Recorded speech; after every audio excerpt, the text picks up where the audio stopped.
नमस्कार, आप देख रहे हैं आज तक। मैं हूं आपके साथ चित्रा त्रिपाठी। पश्चिम बंगाल में बीजेपी को बड़ा झटका लगा है। बाबुल सुप्रियो ने राजनीति से संन्यास ले लिया है, साथ ही बीजेपी को भी बाय बाय कर दिया है। ग्लैमर की दुनिया से राजनीति में आने वाले गायक बाबुल सुप्रियो ने अपना दर्द सोशल मीडिया के जरिए बयां किया। बाबुल सुप्रियो ने सोशल मीडिया में लिखे अपने पोस्ट में कई सवाल भी पार्टी पर खड़े किए हैं।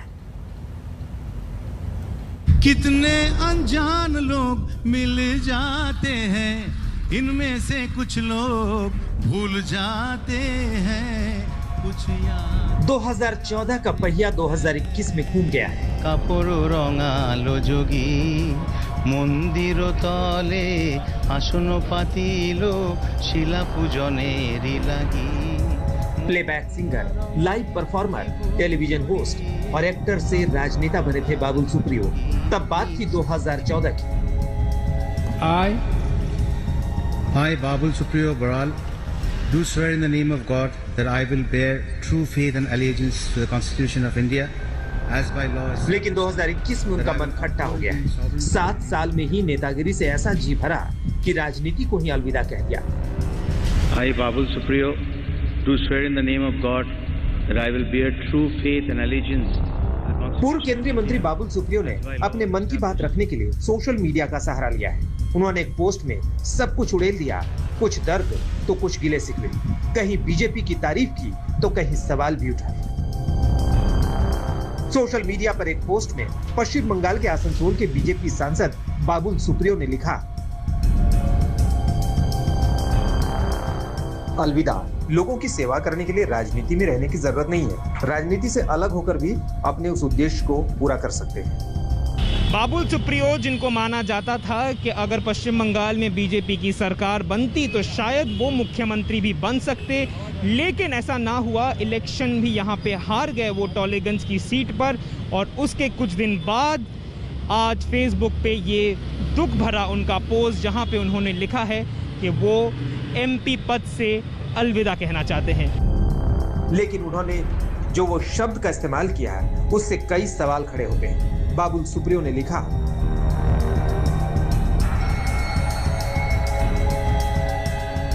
उनके इस फैसले को वो समझ जाएंगे। पार्टी के साथ मेरे कुछ मतभेद थे, वो बातें चुनाव से पहले ही सभी के सामने आ चुकी थी। हार के लिए मैं भी जिम्मेदारी लेता हूं, लेकिन दूसरे नेता भी जिम्मेदार हैं। কে রাজনীতি করবে না করবে, কখন করবে, কখন ছাড়বে, এটার আমার কিছু বলার নেই। প্রত্যেকের নিজস্ব অধিকার আছে, সেই হিসাবে তারা করছে। সাংসদ পদ ছেড়ে দিচ্ছি বলেছেন, রাজনীতি ও সাংসদ পদ। উনি কি রিজাইন করেছেন? না করেনি, কিন্তু আপনারা খবর করুন, ঠিক আছে। মাসির গোপ হলে মেসো বলবো কি মাসি বলবো, এটা গোপ তো বেরো না। আপনারা একজন সহকর্মী একসঙ্গে জিতলেন লোকসভায়, তো উনি আছেন, উনি এখন লোকসভায়ও আছেন, আমাদের সহকর্মীও আছেন, এমপিও আছেন। পদত্যাগ করবেন বলে দিয়েছেন, করলে বলবেন আমাকে। এরকম খবর রোজ অনেক কিছু আসে। दरअसल बीजेपी ने बाबुल सुप्रियो को पश्चिम बंगाल विधानसभा चुनाव में टॉलीगंज से मैदान में उतारा था। उनसे करिश्मे की उम्मीद थी, लेकिन वो अपनी असेंबली की सीट भी नहीं बचा पाए। जिसके बाद सियासत ने करवट ली, जिसका जिक्र बाबुल ने अपनी इस पोस्ट में भी किया है। उन्होंने लिखा, मैं लंबे समय से पार्टी छोड़ना चाहता था, इसके लिए पहले ही मन बना चुका था। अब राजनीति में नहीं रहना है, लेकिन बीजेपी अध्यक्ष जेपी नड्डा के रोकने की वजह से फैसले को हर बार वापस लिया। इस बीच कुछ नेताओं के साथ मतभेद शुरू हो गए और तमाम विवाद भी जनता के सामने आने लगे, तो ऐसे में राजनीति से संन्यास लेने का फैसला ले लिया। 2014 में बीजेपी में शामिल होते ही बाबुल सुप्रियो का राजनीति में किस्मत का ताला खुल गया। बीजेपी के टिकट पर आसनसोल से जीत गए, मोदी सरकार के पहले कार्यकाल में मंत्री बना दिया गया, लेकिन इस बार उन्हें जगह नहीं मिली। हालांकि अपने ताजा पोस्ट में इस पर बाबुल सुप्रियो ने कुछ भी नहीं लिखा। हालांकि इस बीच बीजेपी की बंगाल में ताकत काफी बढ़ गई है, जिसका उन्होंने अपने पोस्ट में जिक्र भी किया। बंगाल में बीजेपी के पास अब कई नेता मौजूद हैं, नौजवान भी हैं और दिग्गज भी साथ खड़े हैं। ऐसे में अगर कोई अब पार्टी छोड़ भी देता है तो ज्यादा फर्क नहीं पड़ने वाला है। बाबुल सुप्रियो का जो आज का जो फेसबुक पोस्ट है उसी तरह एक फेसबुक है। अगर उसका रिजाइन करना होता तो लोकसभा चल रहा है, स्पीकर अपने चेम्बर में है, वो स्पीकर के पास वो रेजिग्नेशन सबमिट करना चाहिए था। वो नहीं किया। लेकिन अब वो फेसबुक को यूज कर रहे हैं only to attract his Delhi leaders. मैं जा रहा हूं और जो इंटरनल मैसेज है, हमको पकड़ रखिए, वो जाने का नहीं है। वो एक डिसिडेंट है, उसका मिनिस्ट्री जा चुका है, वो नाटक कर रहा है। वो गायक था, अभी नाटक कर रहा है। बाबुल सुप्रियो ने अपने पोस्ट के आखिर में लिखा कि 1992 में स्टैंडर्ड चार्टर्ड बैंक की नौकरी छोड़कर मुंबई भागते वक्त जो किया था, अब फिर मैंने वही किया है। पहले राजनीति से संन्यास की बात कही और अब बीजेपी के सांसद पद से इस्तीफा दे दिया। बाबुल ने हेमंत कुमार के बांग्ला गीत एक गुच्छा रजनीगंधा हाथ में देकर मैं चला का जिक्र करके काफी कुछ बयां किया है। कोलकाता से सूर्याग्नि रॉय के साथ आज तक ब्यूरो। बाबुल सुप्रियो ने राजनीति से संन्यास का ऐलान कर दिया है। इसकी वजह कोई नाराजगी है या पार्टी में किसी से अनबन, ये तो बाद में ही साफ हो सकेगा। लेकिन आपको बाबुल सुप्रियो का वो सियासी सफर दिखाते हैं जिनके जरिए वो लोकसभा चुनाव जीते, युवा मंत्री बने और अब राजनीति के उसी रास्ते को उन्होंने कह दिया अलविदा।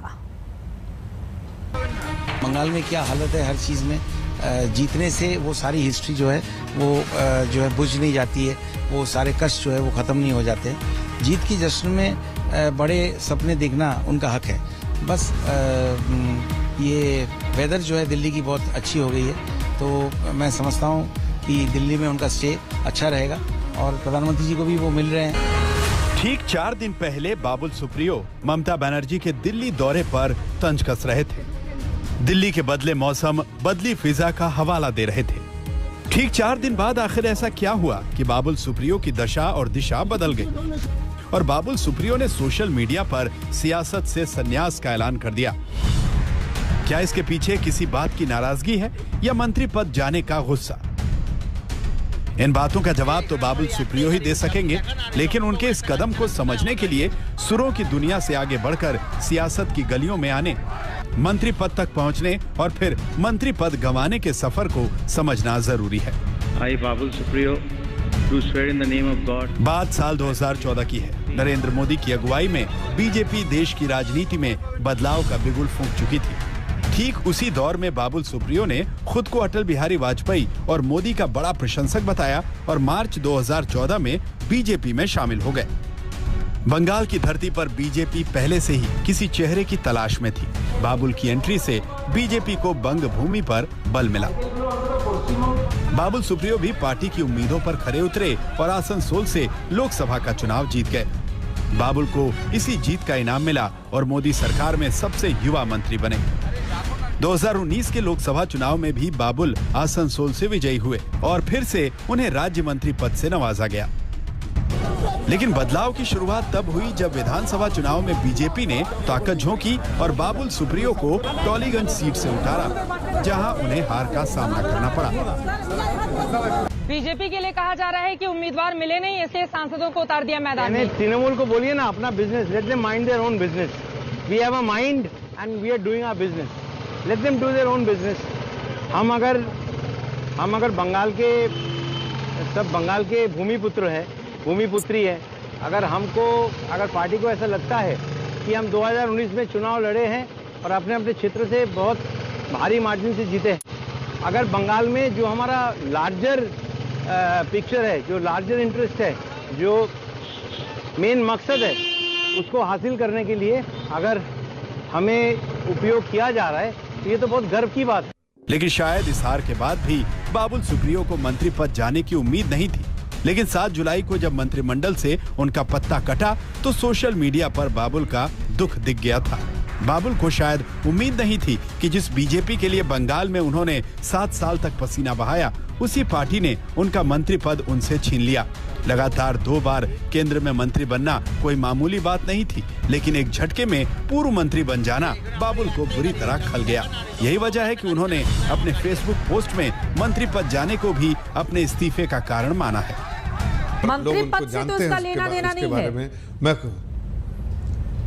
मैं आपको वही बता रहा हूँ कि मैं खुद मुंबई का हूँ, मुझे मालूम है कि उनकी लोकप्रियता है वहां पर, इस संगीत की वजह से लोग जानते हैं। तो इसलिए आज अगर उन्होंने ऐसा सोचा कि शायद उनको राजनीति में जो करना चाहते थे वो उन्होंने किया है, आगे भी उनकी करने की जो इच्छा है वो करते रहेंगे, लेकिन पूरे राजनीति में रहने के कारण उनको, मुझे अच्छी तरह से वाकफियत है कि कई ऐसे असाइनमेंट वो छोड़ देना पड़ता था, इसलिए कि वो मंत्री थे। जिस तरह से अनसेरेमोनियसली उनको मंत्री पद से हटाया गया, मुझे लगता है सीधा सीधा ये कारण है। अदरवाइज जो एमपी थे, जो इंसिडेंटली ही was fighting for the constituency where I am at the moment, Tollygunge से मैं हूँ, वहीं से वो फाइट कर रहे थे। जो मंत्री थे, जो 2 टाइम के एमपी थे, वो अगर विधानसभा में लड़ने के लिए तैयार हो गए थे, राजी हो गए थे, इसका मतलब उनके वो राजनीति में रहना चाहते थे। अब बाबुल पार्टी में कुछ लोगों से अनबन की बात कहकर सियासत से दूरी बना रहे हैं, लेकिन वो लोग कौन हैं, इस बारे में उन्होंने कुछ नहीं कहा। सोशल मीडिया पर संन्यास के ऐलान के बाद बाबुल अभी अगले कदम के बारे में कुछ बता तो नहीं रहे, लेकिन उनके एक एक वाक्य में भविष्य के कदम की संभावनाएं तलाशी जा रही हैं। आज तक ब्यूरो। आखिर बाबुल ने इस्तीफा क्यों दिया? सबको इंतजार है बाबुल के सामने आकर जवाब देने का। सोशल मीडिया में ट्वीट के बाद बाबुल अभी तक मीडिया के सामने नहीं आए हैं। पिछले 7 सालों से बीजेपी और बाबुल का साथ रहा। राजनीति में आने के बाद भी बाबुल के गानों का अंदाज भी थोड़ा सियासी हो गया। आज तक के अलग अलग कार्यक्रम में बाबुल सुप्रियो ने हिस्सा लिया, जहां बाबुल सुप्रियो के गाने आज के हालातों की कहानी को बयां कर रहे हैं। आइए देखते हैं सियासत के बीच बाबुल के गानों की धूम। आते जाते खूबसूरत आवारा सड़कों पे, ये कुछ लोग याद रह जाते, किसको कुछ लोगों को भूलना चाहते, इसके ऊपर गाना है। आते जाते खूबसूरत आवारा सड़कों पे, कभी कभी इत्तेफाक से कितने अनजान लोग मिल जाते हैं, इनमें से कुछ लोग भूल जाते हैं, कुछ याद रह जाते हैं, इनमें से कुछ लोग भूल जाते हैं, कुछ याद रह जाते हैं। एक लाइन और गा लूं? हाँ, कितने, जाने दीजिए। अब इस लाइन में, इस गाने में अनजान शब्द क्यों रहा, उसका डिबेट अलग से होगा।